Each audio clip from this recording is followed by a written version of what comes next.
Adam Reese January 26, 2018 to 17 AMJanuary 26, 2018 to 17 AMRussia's Ministry of Finance has published a draft of the long-awaited law regulating token offerings and the trade of cryptocurrencies.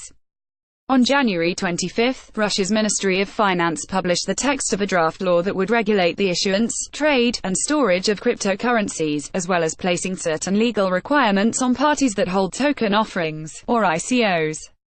Originally requested by President Vladimir Putin in October 2017, the bill would allow holders of virtual currencies to trade them for other digital assets, rubles, foreign currencies, and other property, but only through compliant exchanges.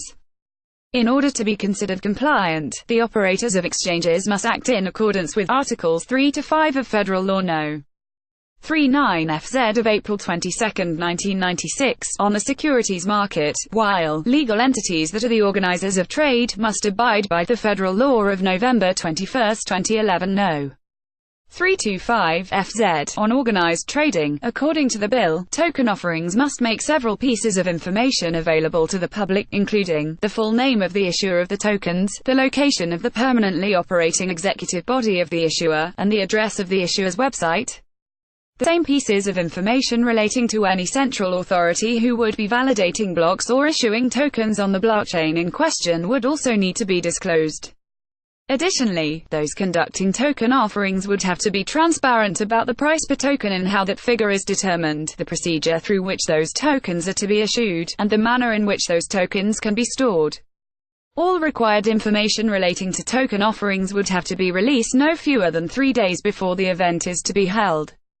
An accompanying document on the Ministry of Finance's website explains that the process set forth for holding a token offering is analogous to that of the initial placement of securities. If the bill were signed into law, investors who are not compliant with on the securities market code would not be permitted to put more than 50,000 rubles, just under $900 at press time, into a single token offering. Furthermore, cryptocurrency holders not in compliance with this law would be allowed to execute transactions involving virtual currency only by transferring digital financial assets from a special account to be opened by the operator of the exchange. The procedure for opening and maintaining these special accounts is established by the Central Bank of the Russian Federation, according to the explanatory document on the Ministry of Finance's website. However, the Central Bank of Russia takes exception to the provision that decentralized cryptocurrencies can be exchanged for other digital assets and for foreign and domestic fiat currency.